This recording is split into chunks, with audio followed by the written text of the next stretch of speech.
Tout d'abord, il n'est pas permis d'interrompre la salate. Une fois que vous avez commencé la salate, si vous faites une erreur, vous corrigez votre erreur. Donc, vous ne devez pas interrompre la salate et la répéter parce que ce n'est pas de la sunna, ce n'est pas correct et c'est comme ça que Shaitan joue avec votre esprit. Deuxièmement, la plupart des gens qui posent ce genre de questions ne connaissent pas l'arabe. Et donc, ils ne savent pas si leur erreur a changé le sens ou non. Donc, par défaut, cela n'a pas changé le sens. Si vous avez fait une erreur et que vous savez que c'est une erreur flagrante et claire, alors corrigez immédiatement le même mot dans lequel vous vous êtes trompé et passez à autre chose. Vous n'avez pas besoin de répéter toute la Fatiha.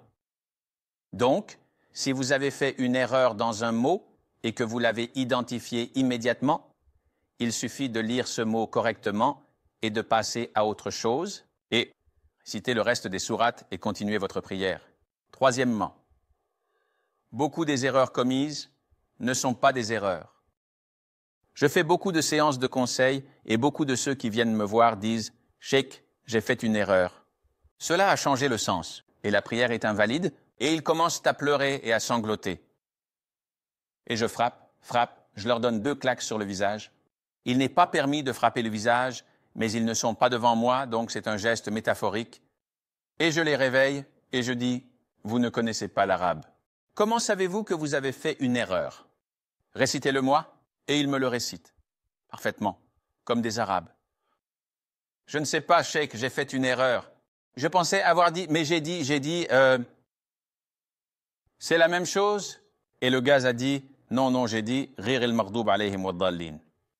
Il a dit, d'accord, j'aurais dû dire Rir el-Mardoub alayhim wa-ddallin. À qui tu me rends confus? J'ai besoin de séances de conseil maintenant. C'est la même chose. Vraiment? Oh, je pensais avoir fait une erreur et je répétais la salade comme 1 milliard de fois. C'est comme ça que Shaitan te perturbe l'esprit. Alors, écoute, pas.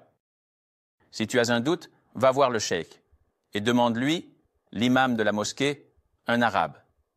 Et ils te le diront. Tout va bien? Il n'y a pas besoin de s'inquiéter de quoi que ce soit. Si tu as des doutes, mais une fois que tu sais que tes doutes sont infondés, tu hausses juste les épaules et tu passes à autre chose sans y prêter attention.